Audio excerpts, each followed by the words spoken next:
नमस्कार, आप देख रहे हैं वीसी न्यूज। मैं हूं आपके साथ सौम्या मिश्रा। जहां राधा रानी पर महापंचायत हो रही है, मध्य प्रदेश के सीहोर जिले के रहने वाले कथावाचक पंडित प्रदीप मिश्रा एक बार फिर से विवादों में है। हालांकि वो कई बार अपने अमर्यादित टिप्पणियों की वजह से विवादों में रह चुके हैं। उनके एक बयान को लेकर उनका विरोध किया जा रहा है। दरअसल पंडित प्रदीप मिश्रा ने भगवान कृष्ण और राधा रानी को लेकर एक विवादित बयान दे डाला, जिसके बाद उनकी काफी आलोचना चारों तरफ हो रही है और माफी मांगने की मांग की जा रही है। प्रदीप मिश्रा के इस बयान के बाद उनका काफी विरोध हो रहा है और अब उनकी मुश्किलें और बढ़ सकती हैं। आपको बता दें कि प्रदीप मिश्रा के बयान पर संत समाज अपनी नाराजगी लगातार जाहिर कर रहा है। उनके इस बयान पर मथुरा के संत और राधा रानी के परम भक्त कहे जाने वाले प्रेमानंद ने भी आपत्ति दर्ज कराई थी। इसके बाद से प्रदीप मिश्रा के खिलाफ लोगों की नाराजगी बढ़ती जा रही है। आज इसी पर बातचीत होगी, हमारे साथ मेहमान जुड़ेंगे, लेकिन उससे पहले आपको वो बयान सुना देते हैं जो प्रदीप मिश्रा ने दिए, जिसके बाद से ये पूरा माहौल गर्म हो गया है और उसके बाद प्रेमानंद महाराज ने किस तरीके से प्रदीप मिश्रा को घेरा है वो भी सुनिए। कृष्ण की 16,108 रानियों में कहीं राधा जी का नाम है क्या? अरे बोलो जम के, नहीं है। भगवान कृष्ण की 16,108 रानी में राधा का नाम नहीं है और राधा के पति में कृष्ण का नाम नहीं है। राधा जी के पति का नाम क्या है? अरे बोलो जम के। अभी तो बोले थे हमारे श्रेणी जी और सब लोग बोलते थे कि हमारे यहाँ भागवत हुई, तो बताओ राधा जी के पति का नाम क्या है? क्या नाम है राधा जी के पति का? अनय घोष। क्या नाम है राधा के पति का? अनय घोष। राधा जी की सास का नाम था जटिला, ननन का नाम था कुटिला। राधा जी का विवाह हुआ था ग्राम छाता। कहां की रहने वाली थी राधा? जम के बोलो। है बरसाना। पक्के में बरसाने की राधा नहीं थी, राधा जी थी रावल गांव की।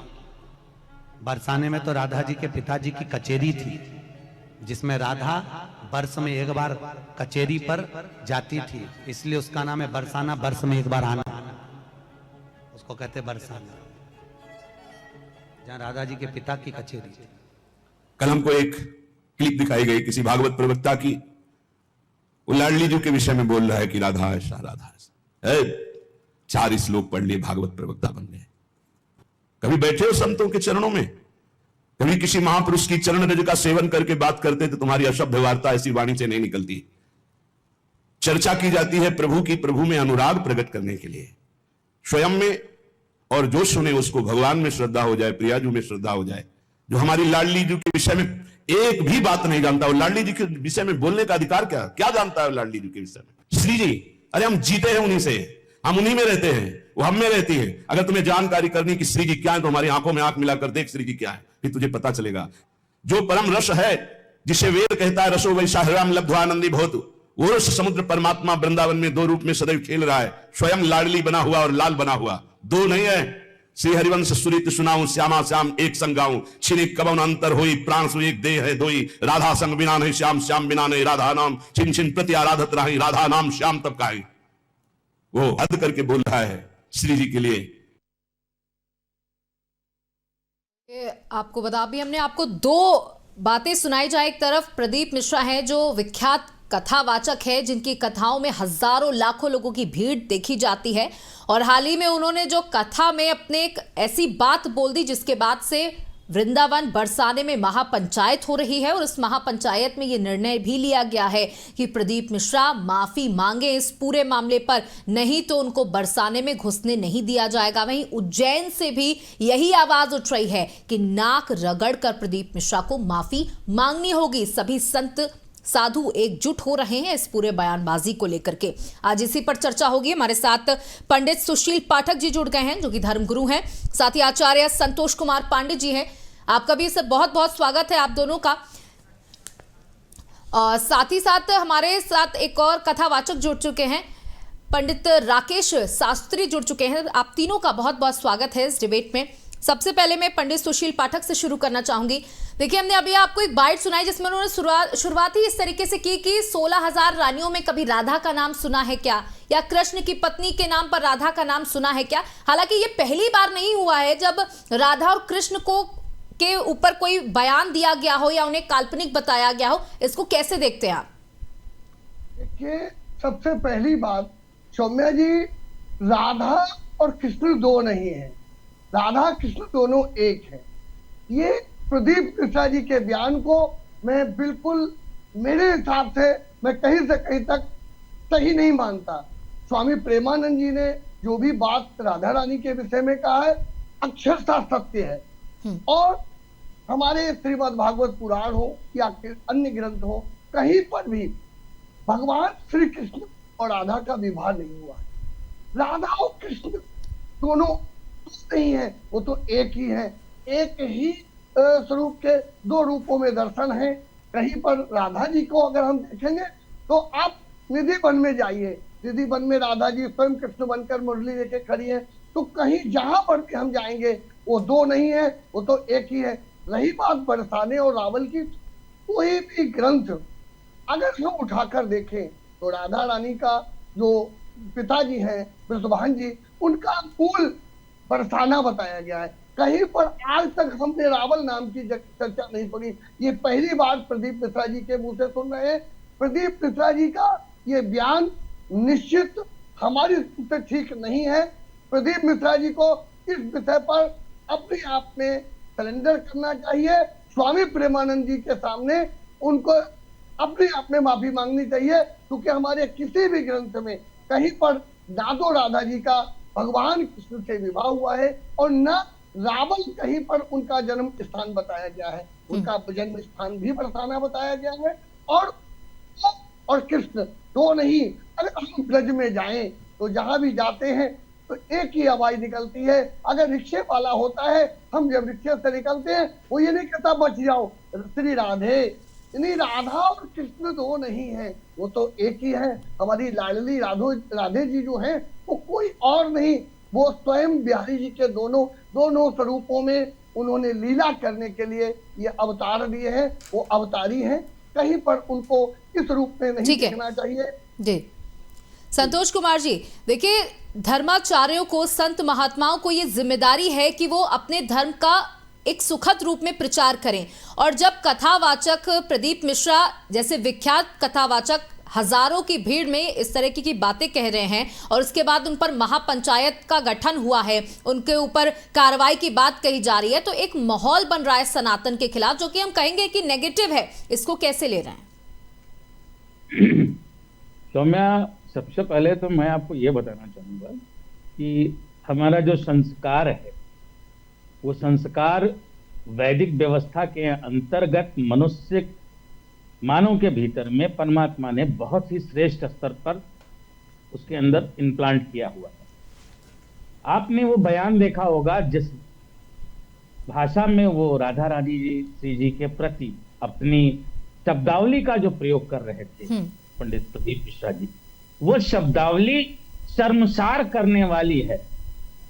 ये झूठ का एक नकाब पहन करके धर्म का ध्वज लेकर के चलने का दावा करने वाले, ऐसे, मैं तो तथाकथित शब्द कहना भी उचित नहीं होगा उनके लिए, इससे भी कोई अन्य शब्द हो तो वो कहा जाना चाहिए उनके लिए, क्योंकि हमारा संस्कार ये नहीं सिखाता कि अपने देव महालक्ष्मी के स्वरूपा के बारे में ऐसी बात कहने के लिए। और वो भगवान शिव के बारे में इतना प्रवचन देते हैं, उन्हें शिव पुराण को फिर से आत्मसात करना चाहिए कि शिव पुराण में राधा रानी का जिक्र कहाँ हुआ है। वो तो तथाकथित गूगल पर जो धर्मद्रोहियों द्वारा जो ज्ञान डाला गया है उसको पढ़ करके वो बोल रहे हैं। उन्हें वापस से जाकर के शिव पुराण पर अध्ययन करना चाहिए।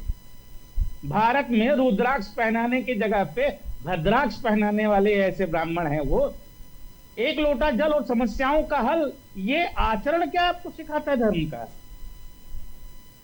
उनको राधा रानी के बारे में क्या पता है कि उनको श्री जी के बारे में क्या पता है? वो क्या, क्योंकि ज्ञान ही उनके पास नहीं है।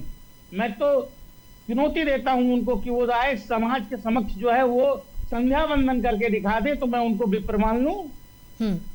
अभी पंडित सुशील पाठक जी कह भी रहे थे, ठीक है, कि उनको जो ज्ञान की जो व्यवस्था है, जिस ज्ञान को आप प्रसारित कर रहे हो समाज में, राष्ट्र को जो नवचेतना देने की बात कर रहे हो, एक विशेष समुदाय नहीं, हमारा धर्म किसी विशेष समुदाय के प्रति नहीं है, हमारा धर्म संपूर्ण विश्व कल्याण के लिए मार्गदर्शन का कार्य करता है।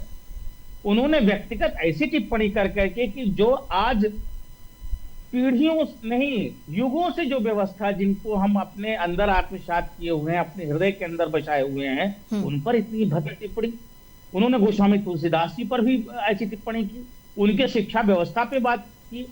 प्रख्यात ज्योतिष का ज्ञाता होने, 6 वेदांत का ज्ञान होने वाले व्यक्ति को उन्होंने कहा कि गंवार। तो ऐसे व्यक्ति के बारे में टिप्पणी, उनको तो ऐसे सार्वजनिक मंच पे उनकी चर्चा करनी चाहिए, वो थू के पात्र हैं। लेकिन आचार्य संतोष, जैसे कि अभी तो एक माहौल बना है जब विवादित बयान दिया उन्होंने, तो इसके बाद एक महापंचायत का गठन हुआ और उन पर कार्रवाई की मांग की जा रही, लेकिन इस तरीके की कई बार कई लोग बयान दे चुके हैं, संत समाज से ही बयान दे चुके हैं, उसके बाद जब दूसरे लोग इसका दुष्प्रचार करते हैं तो फिर समाज को बुरा लगता है। तो इस पर कैसे रोक लगाई जाए, इसके लिए क्या व्यवस्था होनी चाहिए? हमारे यहाँ तो एक तो सबसे पहली बात है कि तथाकथित अज्ञानी लोग जो है धर्म के प्रवर्तक बन गए हैं। ठीक है, धर्म के किसी भी बात को करने के लिए और धर्माचरण क्या है इसका ज्ञान जो है 2% लोगों से भी ज्यादा नहीं है। अब एक विधेयक हमारा जो धर्म संगठन है उसमें एक विधेयक है कि ऐसे तथाकथित संतों का बहिष्कार समाज करे, लेकिन हम कहीं ना कहीं ऐसी परिस्थिति में विवश हो जाते हैं कि जो अब आज के डेट में आप तो ऐसे मंच पर बैठे हैं कि देखिए तमाम लोग स्वयं को भगवान बता दिए हैं, उन्होंने अपने को कल की अवतार बता दिया है। तो हमारा धर्म संसद अब मजबूत स्थिति में आ रहा है धीरे धीरे, और निश्चित तौर पर ऐसी बयानबाजियां जो हमारी वैदिक व्यवस्था में देवी देवता चिन्हित हैं, जिनकी वर्षों से हमारे पुरखे और हमारी पीढ़ियां और वेदांगों के जरिए उनकी पूजन अर्चन और वंदन करते आए हैं, उनके विरुद्ध यदि कोई ऐसी टिप्पणी करेगा तो निश्चित ही जो है हमारा धर्म संसद उन्हें समाज से परित्यक्त करेगा और उनके लिए कानूनन जितना भी प्रक्रिया अपनाना पड़ेगा उसके लिए हम सक्षम बैठे हुए हैं जी। और हम मथुरा में आज जो भी कुछ हो रहा है, ठीक है, मथुरा में यह अभी तो मथुरा है, ठीक है, अभी यह उनका मुद्दा देश के समस्त ऐसे धार्मिक स्थलों पर गूंजेगा कि जहां पे व्यक्ति ये सोचेगा और ज्ञान भी प्राप्त करेगा कि ऐसे धर्म के हमारे देवी देवताओं पर वो कोई भी हो, चाहे वो कथावाचक हो, चाहे वो महामंडलेश्वर हो, कोई भी हमारे देवी देवताओं पर यदि कोई प्रश्न चिन्ह लगाने के लिए, उनकी व्यवस्था पर प्रश्न चिन्ह लगाने के लिए, उनके चरित्र पर इन्होंने लक्ष्मी स्वरूपा के चरित्र, इनको पता ही नहीं है कि श्री कृष्ण और राधा है कौन, इनके पास ज्ञान ही नहीं है। भगवान शिव को ये फिर से पढ़े, नारायण ने स्वयं को जब कृष्ण के रूप में अवतरित किया तो स्वयं को अपने भीतर जो है राधा रानी को समाहित करके किया है, और उनका विवाह कहाँ हुआ है ये पढ़ें। ठीक है, आपके पास वापस आऊंगे। हमारे साथ पंडित राकेश जी भी जुड़े हुए हैं। पंडित राकेश जी, देखिए एक तबका है जो बेहद नाराज है, हालांकि जो भी राधा को मानते हैं, राधा जी को मानते हैं, वो इस समय नाराज हैं इस तरीके की बयानबाजियों से, लेकिन एक तबका है जो ये कह रहा है कि अब इस पूरे विवाद पर विराम लगना चाहिए, क्योंकि जो भी सनातन से जुड़े हुए लोग नहीं हैं वो अब कहीं ना कहीं इसका पूरा मजाक बना रहे हैं कि ये सब आपस में ही लड़े भिड़े जा रहे हैं। तो क्या अब इस पर विराम लगना चाहिए? पंडित राकेश शास्त्री, आप अपनी आवाज अनम्यूट कर लें प्लीज। जी राधे राधे। ये कह रहे हैं कि आज की जो परंपरा है, सबसे बड़ी अच्छी बात यह है कि हमारे सत्य सनातन धर्म के प्रचार करने वाले श्री प्रेमानंद जी महाराज को प्रणाम है, और श्री प्रदीप मिश्रा जी अच्छे विद्वान हैं, अच्छे संत हैं। अगर वो कह भी रहे हैं तो उनके लिए कहा गया है, रामचरित मानस में एक चौपाई दिया गया है कि समर्थ के नहीं दोष गुसाई। अगर बड़ा व्यक्ति कोई छोटी सी गलती करता है तो उसे कोई कहने वाला नहीं होता है, लेकिन अगर छोटा व्यक्ति कोई छोटी सी अगर गलती करता है तो उसे गांव भर जीने नहीं देते। और हमारे सनातन धर्म में कहा गया है कि राम जी वही हैं और भगवान कृष्ण भी वही हैं। राम कृष्ण तू सीता ब्रज रानी राधा, इसमें कोई और नहीं, केवल मानने का अपना अपना भाव है। और जो राधा नाम के लिए हम यहाँ प्रदीप मिश्रा जी चर्चा के विषय में बने हुए हैं, प्रदीप मिश्रा जी सोच रहे कि जो भी हम कह रहे हैं बस मेरा ही वाक्य सब सही है। इसके लिए राधे रानी के भगवान के विषय में, देवी देवता के विषय में अगर कोई ऐसा व्यक्ति कह रहा है, चाहे वो अच्छे कथावाचक हो, चाहे महामंडलेश्वर हो या कोई भी व्यक्ति हो, तो एक बार कथा करने से पहले, नाम लेने से पहले उसके विषय में अच्छी जानकारी हमें होनी चाहिए। अगर जानकारी नहीं होनी चाहिए तो कहा महाराज एक ही चौपाई में सबको साध लीजिए, कल्याण कर लीजिए, फिर कथा करना बंद कर दीजिए। हर व्यापक सर्वत्र समाना, प्रेम के प्रकट होए में जाना। प्रेम करिए, केवल प्रेम शब्द वह है जिससे बढ़कर के संसार में कोई दूसरा साधन नहीं है। बाकी किसी के साथ इधर की बात उधर करने के लिए अच्छे अच्छे संतों के मन में ठेस लगता है और अच्छे अच्छे कथा व्यास के लोग प्रश्न करते हैं। तो प्रश्न ऐसा नहीं होना चाहिए, उन्हें माफी मांगना चाहिए और पुनः उस विषय पे वापस आना चाहिए। पंडित सुशील, देखिए आपसे जानना चाहूंगी कि जिस तरीके से ये बयानबाजियां की जाती हैं, क्या अपने आप को बहुत ज्यादा ज्ञानी दिखाने के लिए की जाती हैं? कि देखिए आप, क्योंकि उनकी जब कथाएं होती हैं तो लाखों की भीड़ होती है, उनको सुनने के लिए लाखों व्यक्ति आते हैं, लोग आते हैं और उनकी बातों को मानते भी हैं, अपने डेली रूटीन में भी उनकी बातों को मानते हैं और करते हैं। तो क्या वो अब इसका गलत फायदा उठा रहे हैं? सौम्या जी, मैं आपको एक ही बात कहना चाहूंगा कि ये सच है, आपने सच कहा कि कहीं ना कहीं ये वो दिखाने की कोशिश की जाती है कि हम ही सबसे बड़े विद्वान हैं। परंतु ये दुर्भाग्य ये है कि इसी की आड़ में अभी आपने कुछ दिन पहले देखा होगा, उत्तर प्रदेश में एक स्वामी प्रसाद मौर्य था जिसने हमारे रामचरितमानस पर अनेक प्रश्न उठाए हैं, जबकि उसे ज्ञान नहीं, अल्प ज्ञानी है। रामचरितमानस जैसे ग्रंथ पर सवाल उठाना ये प्रदीप मिश्रा जैसे लोगों से फल मिलता है, स्वामी प्रसाद मौर्य जैसे ढीठ लोगों के लिए। अभी हमारे आचार्य संतोष जी ने बहुत अच्छी बात कही थी। देखिए एक बात समझ लीजिए, हम अभी थोड़ी सी पहले हमारे राकेश जी ने एक बात कही, कथावाचक जी ने, कि समरथ को नहीं बोलते। ये शब्द यहाँ पर प्रदीप मिश्रा के लिए फिट नहीं बैठा है। समरथ कौन है? समरथ तो राम जी थे, समरथ को नहीं दोष, यानी वो समर्थमान है जिसमें कोई दोष है ही नहीं, वो हमारे प्रभु श्री राम थे। तो समरथ, हम प्रदीप मिश्रा को समरथ नहीं कह सकते। वो तो कथा करना, एक छोटी सी थोड़ी कथा सीख ली, कुछ लोगों में प्रचार प्रसार कर दिया। आजकल सोशल मीडिया और मीडिया के माध्यम से प्रचार प्रसार करके एक बड़े कथावाचक बन गए, लाखों अनुयायी नहीं होते हैं। हाँ, एक बात मैं कहूंगा, आज स्वामी प्रेमानंद जी के लाखों नहीं करोड़ों अनुयायी है। राधा रानी पर ऐसी ओछी मानसिकता रखने वाले प्रदीप मिश्रा जी को पहले ग्रंथों का अवलोकन करना चाहिए। पहले स्वयं को ग्रंथ पढ़े, उसके बाद इस तरह के भाषा बोले। कोई ऐसा ग्रंथ वो सिद्ध कर सकते हैं जिसमें ऐसा लिखा है, पहले वो साबित कर। अभी हमारे आचार्य जी ने कहा ये मथुरा में नहीं, मैं बरेली में बैठा हूँ। तो एक बात कह रहा हूँ, हमारे पूरे उत्तर प्रदेश में नहीं, समस्त भारत में इस तरह की प्रदीप मिश्रा जैसे लोगों की निंदा होगी और ऐसे लोगों पर कार्रवाई होनी चाहिए, ऐसा मेरा मानना है, ताकि इनकी आड़ में हमारे समाज के गंदे लोग हमारे ग्रंथों पर, हमारे शास्त्रों पर आवाजें ना उठा पाए। मेरा तो एक ही मानना है, प्रदीप मिश्रा जैसे लोगों को माफी मांगनी चाहिए, अन्यथा इनके खिलाफ संत समाज को एकत्र होकर इन पर कार्रवाई की जानी चाहिए। माफी मांगनी चाहिए। आचार्य संतोष जी, क्या माफी मांगने से ये जो दुष्प्रचार है ये समाप्त हो जाएगा? आज एक पंडित प्रदीप मिश्रा जी हैं जो इस तरीके की बातें बोल रहे हैं और लोग इससे वाकिफ नहीं है, कल को फिर कोई और आएगा, फिर यही होगा कि वो माफी मांग ले और बात को रफा दफा करे या खत्म करे। एक यहाँ पर और अपना सवाल ऐड करना चाहूंगी कि पहली बार ऐसा नहीं हुआ है कि किसी ने इस तरह का दुष्प्रचार सनातन को लेकर किया है। क्या सनातन का दुष्प्रचार करना या उसे काल्पनिक बताना फैशन है?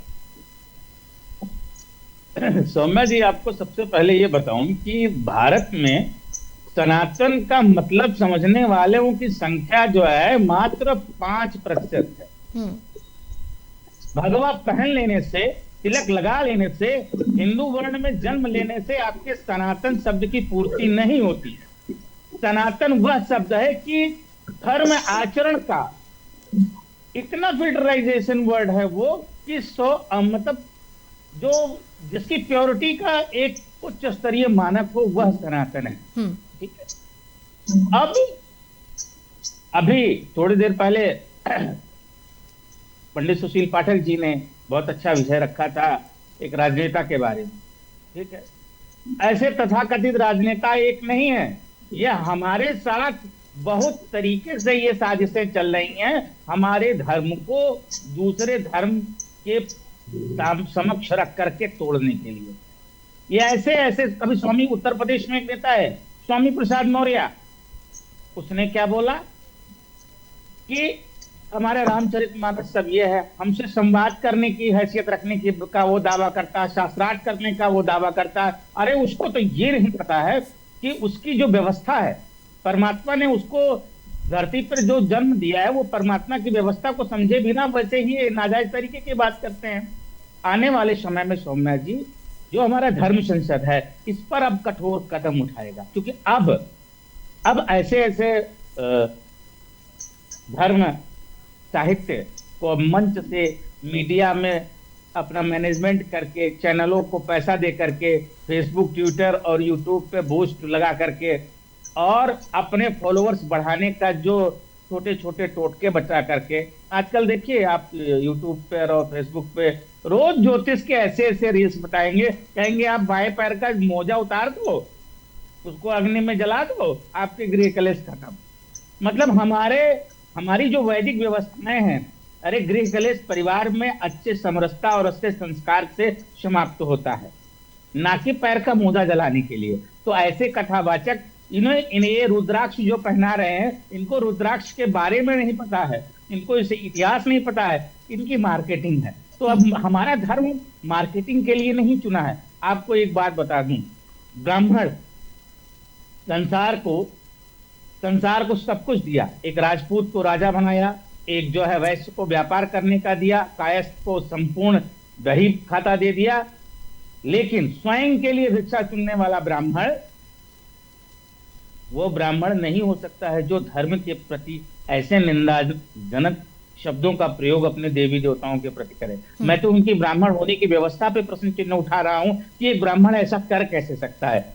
मेरे साथ मंच पे मौजूद जो भी साथी हैं, ठीक है, जो भी विद्वज्जन है, उन विद्वज्जनों से भी मेरा ये प्रश्न है, क्या ये है एक ब्राह्मण के अंदर का आचरण है कि अपने देवी देवताओं के प्रति ऐसा बोला जाना चाहिए? गोस्वामी तुलसीदास जी के बारे में उन्होंने बोला, राधा रानी के बारे में बोला, शिव पुराण का अध्ययन उन्होंने बस तथाकथित गूगल पे जो मौजूद है कि ब्रह्म वैवर्त पुराण और पद्म पुराण, इस ब्रह्म वैवर्त पुराण पद्म पुराण में तथाकथित साहित्य गूगल पर मौजूद है। गूगल पर विदेशी और ईसाई ताकतों के द्वारा जो साहित्य परोसा जा रहा है, आपको ये पता होना चाहिए कि हमारा धर्मशास्त्र की जितनी भी पुस्तकें हैं उसके अधिकांश छापे खाने से मुसलमानों के हैं। आप पता करिए कि हिंदू छापे खाने कितने हैं, तो वो हमारे धर्म साहित्य को तोड़ मरोड़ करके पेश कर रहे हैं। परम आदरणीय प्रेमानंद जी, जिन्होंने अपना संपूर्ण जीवन राष्ट्र के लिए नहीं विश्व के लिए दिया है, राधा रानी से के प्रति जो भी व्यक्ति स्नेह किस प्रकार से करे और वह मोक्ष को प्राप्त हो जाएगा, उसके जीवन के जितने भी कष्ट हैं सबका सर्व कष्टों का सर्वनाश हो जाएगा, इतने सहज भाव में बताने वाले सरस व्यक्ति को से उनको इसलिए पीड़ा है क्योंकि उनकी लोकप्रियता घट रही है। अरे वो एक संत व्यक्ति हैं, उनकी मार्केटिंग नहीं है, वो कभी प्राइवेट जेट से नहीं जाते, वो कभी किसी नेता का जनता दरबार लगाने के लिए उनको टेलीफोन नहीं करते। आपको 2 वर्ष पूर्व की घटना बताऊं कि इनके कुबरेश्वर धाम में एक घटना घटी थी और उस घटना से आहत होकर के तो फिर उन्होंने जितने भी प्रदेश के मंत्रियों थे सबके सामने बिलाप कर करके धर्म का नाम लिए थे। लेकिन बात है जी, लेकिन आज जो चर्चा है वो ये है कि अभी तक उन्होंने माफी नहीं मांगी है। देखिए, जो महापंचायत गठन हुए उन्होंने कहा कि आप माफी मांग लीजिए, लेकिन अभी तक उनकी तरफ से कोई बयान नहीं आया है। सौम्या जी, उनको ये लगता है कि हमारी सत्ता, धर्म की सत्ता के प्रति उनका विश्वास नहीं है। यदि धर्म की सत्ता पर उनका विश्वास होता तो वह सरे मंच से सबसे पहले माफी मांगते और आकर के स्थान पे ब्रजधाम पर जाकर के मां ब्रज की भूमि से माफी मांगते, ब्रज की मिट्टी से माफी मांगते। तो आपका क्या कहना है कि मतलब वो किसी और मकसद की वजह से इस तरीके के बयान दे रहे हैं? यह एक तथाकथित पॉपुलैरिटी को पाने के लिए यह कार्य उनके द्वारा किया गया है। ठीक है, और जो संत है, ठीक है ना, उसको परवाह नहीं। लेकिन ऐसे अपने ऐसे ही धर्म के दुष्प्रचार से उनको किस तरीके की पॉपुलैरिटी मिल जाएगी? अपने ही धर्म के दुष्प्रचार से तो आप जान रहे हैं ना कि आपके इस सिस्टम पे जाकर के जितनी रेटिंग होगी, जो भी कीवर्ड में आदमी सर्च करेगा तो प्रदीप मिश्रा नंबर 1 रेटिंग पर आएंगे। तो लोग कहेंगे कि जहां बुराई है उसमें कुछ अच्छाई हो। ये मार्केटिंग स्ट्रेटजी के तहत उनका काम किया गया है। उनसे मैं तो चुनौती देता हूं कि वो विद्वत जनों के बीच में आकर के सिर्फ संध्या बंदन करके दिखा दें। वो सिर्फ ये बता दें कि गायत्री कैसे की जाती है, ये बता दें। ब्राह्मण का जो संस्कार है वो तो ब्राह्मण है ना, भले वो पूर्व में सब्जी का काम करते रहे होंगे। हम ब्रह्म आचरण को धारण करते हैं। हमारे लिए हमारा यज्ञोपवीत, हमारी गीता, हमारी गौ गंगा पंचांग, ये हमारी शक्तियां हैं। हमारी इन शक्तियों के जरिए अगर इन पर कोई कुठाराघात करेगा हमारे देवी देवताओं पे, तो उसको सृष्टि में परमात्मा तो बिल्कुल नहीं रहने देंगे, लेकिन जो भी धर्म प्रेमी है उनको सुनने का काम कभी नहीं करेंगे।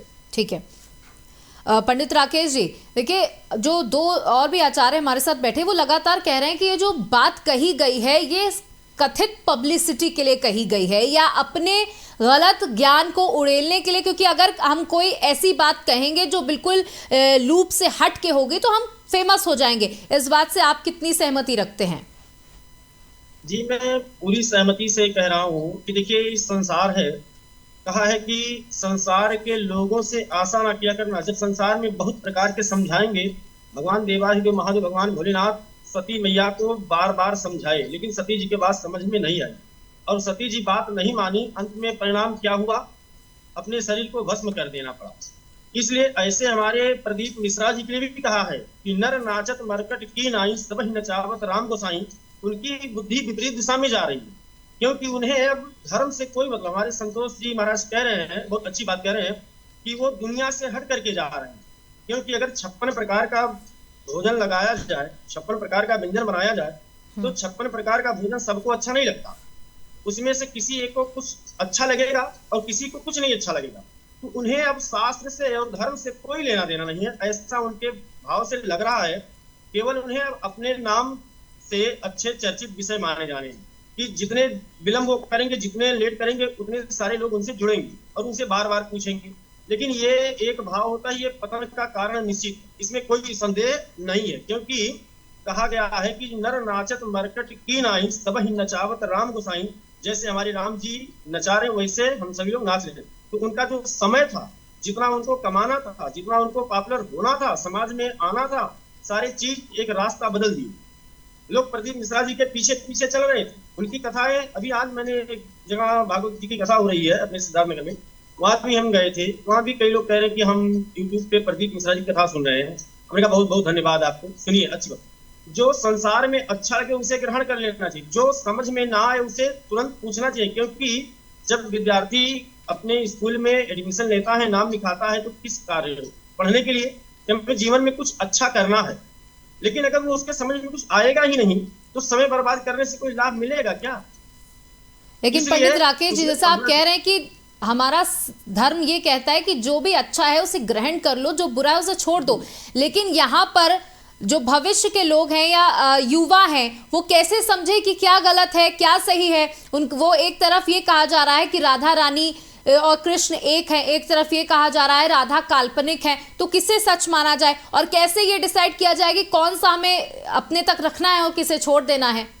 ये तो आप लोगों पे ही जिम्मेदारी है ना कि आप सही ज्ञान एक बार में ही दे दें। आज का जो संबोधन है, जो आज का विषय है, इसमें विगत कई वर्षों लग गए हैं। हम लोग आरती गाते हैं दुर्गा जी, तो उसमें एक लाइन बड़ी अच्छी कही है, स्पष्ट कही है कि राम कृष्ण तू सीता ब्रज रानी राधा। तो फिर आज की वो जो विषय है उसे में ध्यान देना चाहिए। क्या प्रदीप मिश्रा जी नहीं गाते हैं? उन्हें नहीं पता है? वो केवल एक उद्देश्य है कि संसार में इस समय सबसे अच्छे वक्ता हम हैं, जो हम कहेंगे वही बात सब चर्चा का विषय बन जाए। बाकी देखिए, कोई अच्छा या कोई बुरा नहीं होता, ये पढ़ने और समझने की बात है। अगर कहीं एक व्यक्ति लिखा हुआ दिखा दे, और जो हमारे महाराज जी सुशील जी महाराज को प्रणाम करते हैं और संतोष भैया को जुड़े हैं, अच्छी बात है।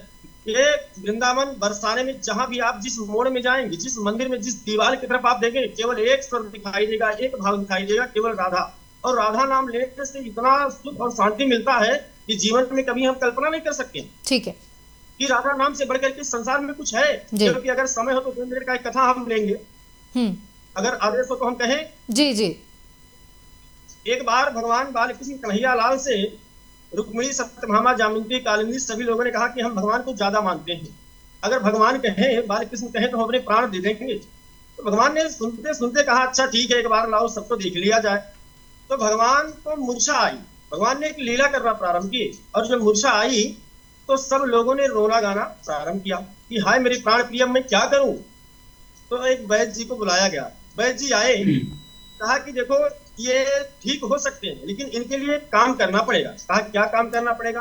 तो ललिता, विशाखा, रुक्मिणी, जामवंती सब लोगों ने तैयार, सबसे पहले मैं करने के लिए तैयार हूँ। कहा देखो ये जमुना जी का जल है और ये जमुना जी है, और इस छोर से उस छोर जाना है, और किस पे जाना है, एक बाल पे जाना है, एक बाल, और उस कलसे को लेकर के जाना है और उसमें जल भर के लेके आना है, और उसी जल से भगवान कृष्ण के ऊपर छींटा मारा जाएगा तो भगवान कृष्ण जागृत अवस्था में आएंगे। ललिता, विशाखा, रुक्मिणी, जामवंती सब लोगों ने पीछे हट गई। क्यों? कि अगर हमारे प्राण रहेंगे तो हम ठीक रहेंगे, ये हमसे नहीं हो पाएगा, अपना कौन प्राण देने जाएगा। तो करते करते जब एक वैद्य जी ने पट लिखा और जब पट को उठाया तो उसमें 2 अक्षर का नाम आया, क्या, राधा।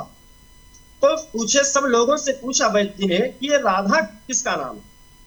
तो कहा राधा तो यहाँ नहीं है। कहा फिर कहाँ है। कहा वो निकुंजन वन में भगवान बालकृष्ण कन्हैया लाल के नाम का ध्यान करके माला बना रही है। कहा अगर राधा नाम की आएंगी, वही जल लेकर के आएंगी, तभी भगवान जागृत अवस्था में आएंगे, नहीं तो नहीं आएंगे। कुल मिलाकर के इस कथा का भी यही निष्कर्ष है कि राधा ही सच है। लेकिन पंडित सुशील पाठक जी, ये जो दुष्प्रचार किया जा रहा है, जी संतोष जी कहूंगा, जी बिल्कुल एक बात मैं कहूंगा अभी सभी संत विद्वज्जनों के बीच में, और आपका ये चैनल जहां तक प्रसारित हो रहा है, यदा यदा हि धर्मस्य ग्लानिर्भवति भारत अभ्युत्थानम् धर्मस्य तदात्मनं सृजाम्यहम् परित्राणाय साधूनां विनाशाय तदुत्तरं धर्म संस्थापनार्थं संभवामि युगे युगे। अब ये स्थिति सुनिश्चित हो गई है कि ऐसे तथाकथित धर्मद्रोहियों के विरुद्ध अब धर्म संसद चुप नहीं बैठेगा। अब आप कंटिन्यू जी। पंडित सुशील पाठक जी, देखिए हम आज डिबेट कर रहे हैं इस पूरे मुद्दे पर।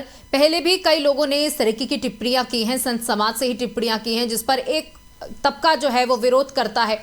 लेकिन इस सबसे सनातन का भविष्य किस ओर जा रहा है?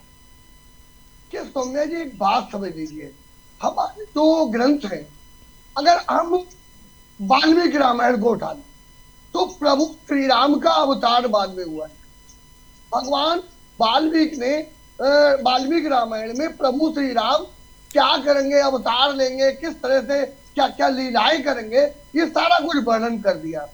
इसी तरह से हमारे श्रीमद् भागवत पुराण में वेद व्यास जी ने, यहाँ तक जो भगवान कृष्ण की अन्य कथाएं तो लिखी हैं, परंतु कलयुग के विषय में भी एक श्लोक 12वें स्कंद में आया है कि संबल ग्राम में भगवान कल्कि का अवतार होगा। तो हमारे ग्रंथों में जो लिखा है वो होता है, और ग्रंथ के अनुसार यदि हम पढ़ेंगे, बोलेंगे, कथाओं में सुनाएंगे, वो निश्चित हमारा काम आएगा। आचार्य संतोष जी बहुत अच्छे विद्वान हैं और उन्होंने बहुत अच्छी तरह से भी आपके सामने कहा, हम वो ऐसे लोगों के खिलाफ अब हम लोगों को एकजुट होकर इनके खिलाफ कार्रवाई की जानी। ऐसे वापी से भी काम नहीं चलेगा, क्योंकि राधा के ऊपर प्रश्न उठाने की इनकी औकात कहाँ है। राधा रानी कौन है? राधा रानी और भगवान कृष्ण कोई 2 थोड़ी है। अभी हमारे राकेश जी ने, शास्त्री जी ने बहुत अच्छी बात कही कि हम अगर ब्रज में जाएं, ब्रज की अगर एक पेड़ पर, पौधे पर, दीवार पर कहीं जाते हैं, वहां एक ही नाम मिलता है, राधा। और यहाँ तक हिंदू तो छोड़ दीजिए सौम्या जी, अगर मुस्लिम रिक्शे वाला है और वो रिक्शा चला रहा है और उसके आगे आप रिक्शे के आ गए, तो वो ये नहीं कहेगा हट जाओ, वो कहेगा श्री राधे। यानी वहां का जो प्रभाव है वो हिंदू, मुस्लिम, सिख, ईसाई सब मानते हैं। ऐसे लोग जो हमारे ग्रंथों को तोड़ मरोड़ कर कथाओं के माध्यम से प्रचार प्रसार कर रहे हैं, ऐसे लोगों के खिलाफ ये आचार्य संतोष जी के साथ मैं खड़ा हूं। और ये बात मैं डंके की चोट पे कह रहा हूं कि ऐसे लोगों के खिलाफ कार्रवाई की जानी जी। चाहिए, और उसके लिए जहां भी आचार्य जी को हमारी जरूरत है, हम आचार्य जी के साथ कंधे से कंधा बना के खड़े हैं, और हर जगह से एक आवाज उठनी चाहिए कि ऐसे लोग जो हमारे ग्रंथों को तोड़ मरोड़ कर और हमारे भगवान और देवी देवताओं के विषय में गलत प्रचार प्रसार कर रहे हैं, ऐसे लोगों पर परिणाम लगेगी तो स्वामी प्रसाद जैसे नेता कभी हमारे धर्म ग्रंथ और हमारे शास्त्र पर नहीं बोल पाएंगे। इसलिए हमें आगे आना पड़ेगा, अब हमें शांत नहीं बैठना पड़ेगा। आचार्य संतोष जी, देखिए बरसाने का भी जिक्र किया गया है कि बरसाना जहां पर अक्सर लोग राधा के भाव में लीन होने के लिए जाते हैं, कहा जाता है कि बरसाना राधा जी का गांव है, लेकिन उस पर भी एक प्रश्न चिन्ह उठा दिया गया कि बरसाना राधा का गांव नहीं था, लेकिन बरस में राधा एक बार वहां जाया करती थी अपनी अदालत लगाने को लेकर के, इसलिए उसका नाम बरसाना पड़ा, जो कि बरस में एक बार वो जाती थी। इसको कैसे देखते हैं, इसको कैसे लेते हैं? ये शब्द जो आप सुन रही हैं, इसके बारे में प्रश्न पूछ रही हैं, इस पर चर्चा ये तथाकथित महोदय के कारण हुआ है, क्योंकि बरसाना, ठीक है ना, बरसाना ऑलरेडी राधा जी का है। वो जो जन्म क्षेत्र है ये संपूर्ण बरसाना क्षेत्र है। ये नहीं है कि राधा जी वर्ष में आना, मतलब उस शब्द का जो बरसाना है, ठीक है, वर्ष में आने मतलब यानी एक साल में आना। क्या बरसाने में आम जनता नहीं रहती थी? लेकिन क्या बरसाने का जिक्र ग्रंथों में मौजूद है? जी बिल्कुल मौजूद है जी। जिस यथार्थ व्यवस्था पर पंडित प्रदीप मिश्रा बोल रहे हैं, उसी गूगल को पढ़ लें फिर से जाकर के। उनको वेद पढ़ने के लिए, पुराण पढ़ने के लिए कहीं नहीं रहे, वो कहाँ पढ़ पाएंगे? संस्कृत के हमारे 1-1 फीट के लंबे मंत्र कहाँ उच्चारित कर पाएंगे बेचारे? वो तो बस इतना बोलते, एक लोटा जल समस्या का हल। उनका लड़का खुदे फेल हो गया इस आचरण में, क्योंकि हमारा देवालय और ईश्वर दोनों एक व्यवस्था है। जैसे राधा और भगवान श्री कृष्ण, भगवान शरीर हैं तो राधा जी उनकी आत्मा है, ठीक है ना। भगवान हमारे राम अयोध्या में थे, माँ सीता जो है वनगमन में थी, लेकिन फिर भी प्रभु के जबान में, हृदय में सर्वत्र सीते सीते ही चलता रहा। अब इन मूर्खों को कौन बताए, क्योंकि इन्होंने ना तो ज्योतिष पढ़ा है, ना इन्होंने वेद का आचरण किया है। इन्होंने तथाकथित कुछ साहित्य अपने दिमाग में इन्होंने पढ़ लिया, और क्यों पढ़ा, इसके पीछे हमारे पीछे एक लंबी साजिश हुई। हमारी जो वैदिक व्यवस्था है, हमारे गुरुकुलों को बंद कराया, मुगलों ने बंद कराया, अंग्रेजों ने बंद कराया, और उसके बाद जो सरकारें आई वो हमारे ना तो गुरुकुलों को व्यवस्था पे ध्यान देने, ना वेद पढ़ाने वाले आचार्यों के कल्याण के प्रति ध्यान करने लगी। अब लोग, आप देखिए हमारे धर्म का पतन किस तरीके से इन लोगों ने कराने का सिंडिकेट बनाया। हर जगह पर कहीं भी आप अपने घर से बाहर निकलेंगे तो किसी न किसी पेड़ के नीचे 2-4 मूर्तियां रखी होंगी। ऐसे जाते हैं लोग, रख देते हैं। नदी के तटों पे, पुल के ब्रिजों के पास जो मूर्तियां रख देते हैं, लोग कहेंगे कि हमारा धर्म आचरण दूषित हो रहा है, फला मौलाना ने ये किया, लेकिन यह है आलस्य की व्यवस्था।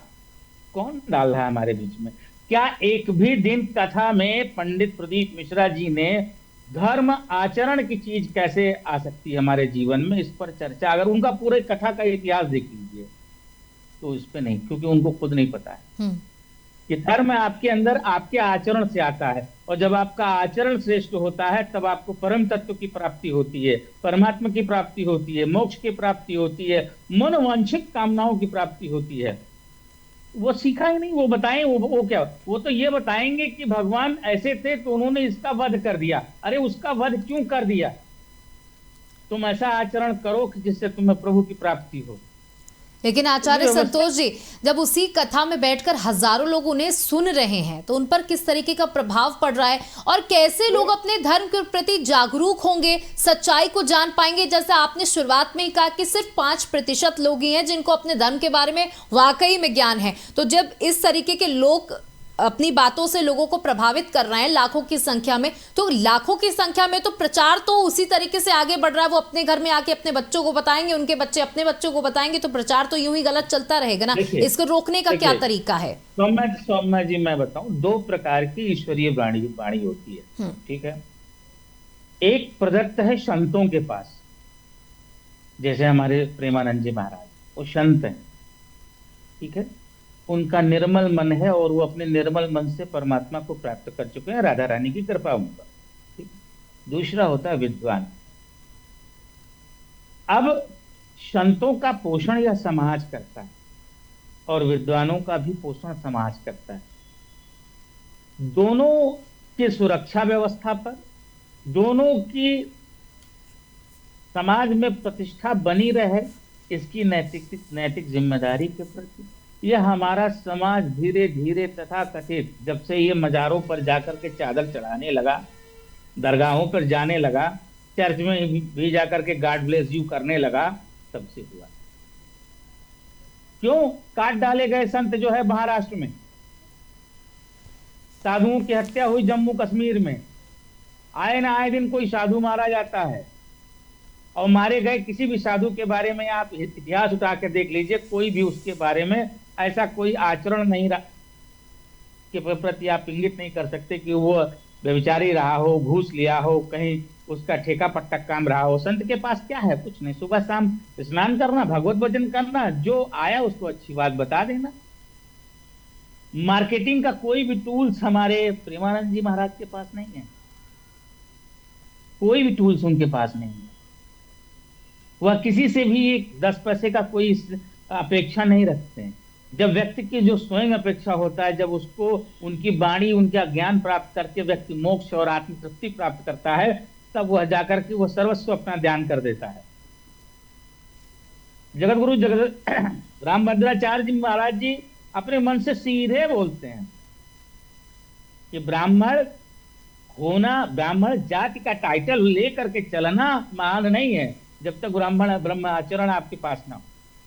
शास्त्री जी आपको, आप तो समाज, आप जब मंच आपका लगता होगा तो आपके पीछे हजारों जनता होती होगी, और उन हजारों जनता के बीच में वह जनता आपके मुखमंडल को देख करके सिर्फ एक अपेक्षा करती होगी कि हमारे जीवन में व्याप्त जो समस्या है उसका समाधान गुरु जी कब बोलेंगे।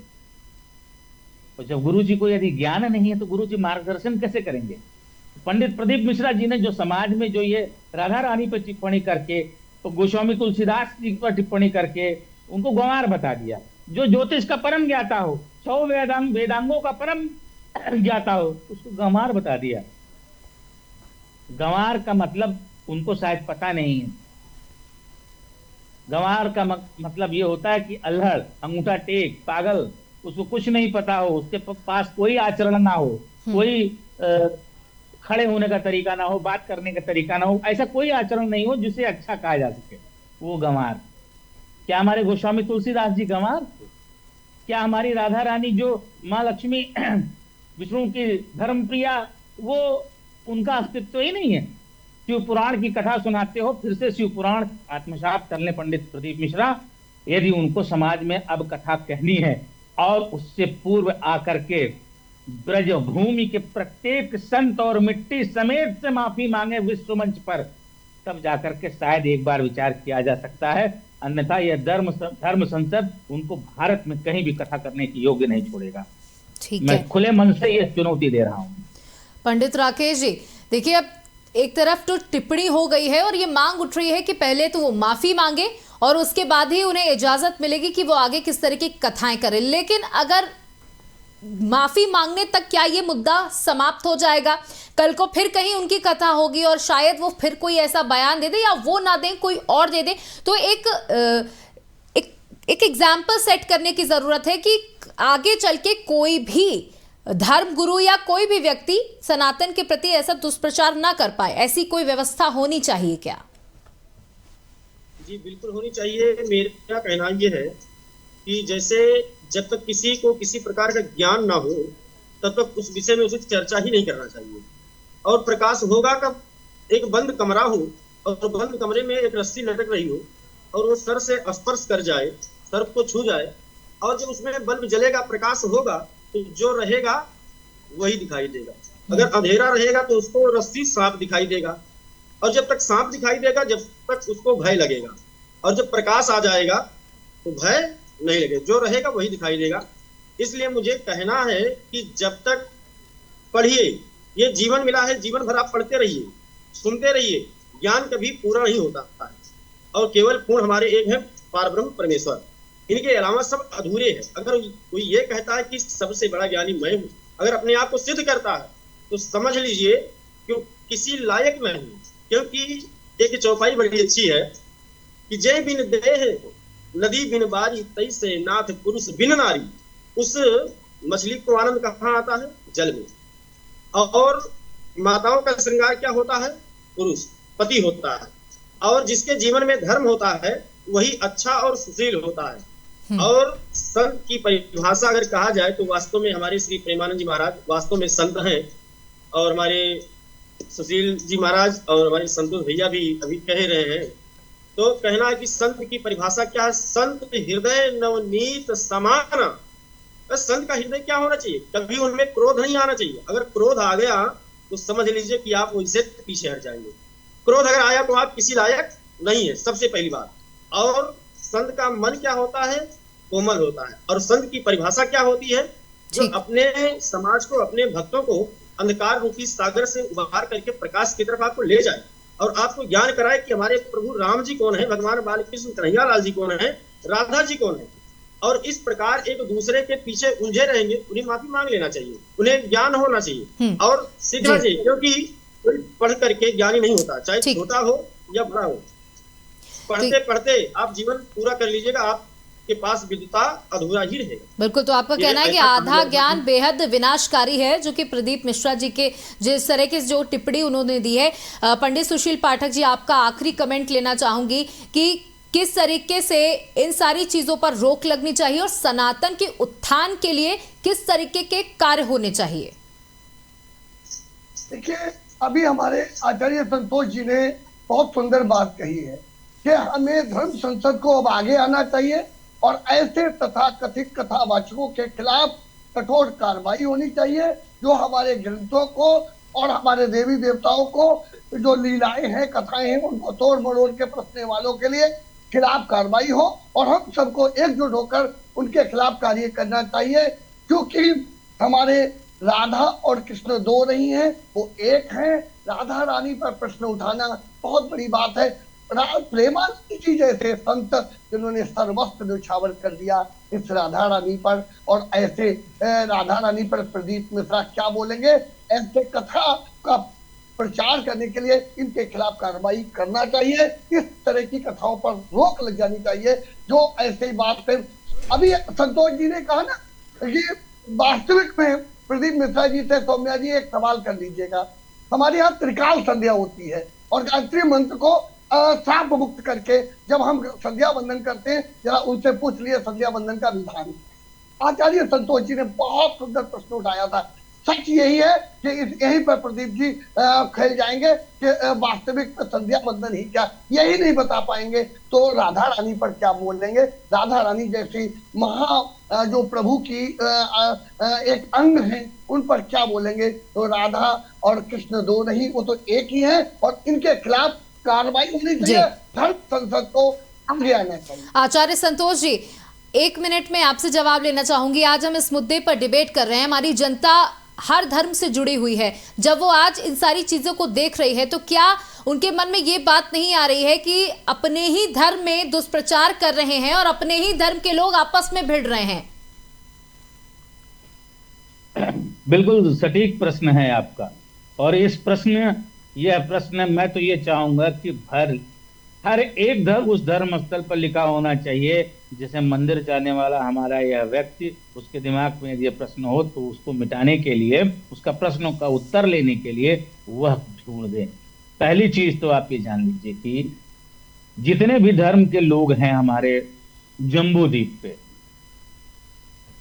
पूरे संपूर्ण ब्रह्मांड में जो हमारा ये भारत का परिक्षेत्र है, आर्यावर्ते जम्बू द्वीप पे, इस जम्बू द्वीप को संसार के अन्य किसी भी स्थान के बारे में आप चुन लीजिए, वहां पे प्रभु ने अपने चरण नहीं रखे। लेकिन हमारे इस द्वीप स्थल पे, हमारे इस आर्यावर्त के इस भाग पर तभी ईश्वर क्यों आए? क्यों? भगवान को अपना घर चाहिए। और इस घर में, हर घर में विभीषण होते हैं, जिसके परिणाम पंडित प्रदीप,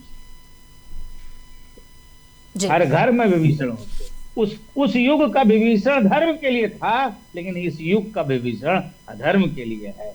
उनके लिए यह शब्दावली मेरे तरफ से है, क्योंकि उन्होंने ऐसी व्यवस्था कर दी कि आज जब देखेंगे कि इनके पास 1 करोड़ के फॉलोअर्स, तो अब वो 1 करोड़ लोग जिसकी बात को सुनते हो नित्य भगवान शिव को आत्मसात करने के लिए, कि यह गुरु जी बता देंगे कि शिव से कैसे आसानी से प्राप्त हो जाएगा अपना उद्देश्य, कि 1 लोटा जल लीजिए, 4 दाना चावल लीजिए, 2 बेलपत्र लीजिए और जा करके शिवलिंग पर बिना नहाए धोए अर्पित कर दीजिए। ये व्यवस्था दिया पंडित प्रदीप मिश्रा जी। तो अब आने वाले समय में आपका प्रश्न हम लोगों के लिए चुनौती भरा है, यह सत्य है। और हमारा धर्म संसद अब इस घटना के बाद हम आपको वचन देते हैं कि अब इस प्रकार की घटनाएं नहीं घटेंगी। क्यों नहीं घटेंगी?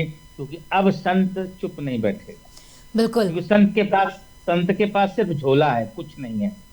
मेरे पास देखिए कोई जेब नाम की कोई चीज नहीं है, ठीक? तो हम लेकिन आपके पास पड़ेंगे आईपैड है, मैंने देखा अभी आप आईपैड में कुछ पढ़ रहे थे। मेरे पास आईपैड भी है, मेरे पास एक और फोन भी है। यह सब संसाधन की चीजें हैं, लेकिन मेरी वाणी तो आप तक है। मैं ये वाणी आज आपके मंच से इस फोन के माध्यम से बात कर रहा हूँ, कल मैं सड़क पर उतर करके बात करूंगा और यहाँ से लेकर के जहां तक की यात्रा करनी होगी वहां तक मैं करूंगा। चलिए, अब अपने ईश के प्रति इतना, क्योंकि ये तो मतलब क्या कहते हैं, शेर के आवरण में भेड़िए की तरीके से बैठे हम शेर को अपने भगवती का वाहन समझ के प्रणाम कर रहे हैं और भेड़िया अंदर से चाल चल रहा है। तो कुल मिलाकर अब पूरा संत समाज एकजुट होगा इस तरीके की बातों को लेकर के। पंडित सुशील पाठक जी बहुत बहुत शुक्रिया, आचार्य संतोष कुमार पांडे जी बहुत बहुत शुक्रिया, राकेश जी बहुत बहुत शुक्रिया हमारे साथ जुड़ने के लिए, इस मुद्दे पर बातचीत करने के लिए। तो कुल मिलाकर के अब इस पर संत समाज एकजुट होकर सामने खड़ा हुआ है और एक सुर में ये बात कह रहा है कि पंडित प्रदीप मिश्रा को माफी मांगनी होगी। और ये भी चेतावनी दी जा रही है कि अगर आप इस तरीके की कोई टिप्पणी किसी ने भी सनातन धर्म के प्रति की तो पूरा संत समाज एकजुट होकर उसका आह्वान करेगा। फिलहाल इतना ही, बने रहिएगा बीसी न्यूज के साथ। नमस्कार।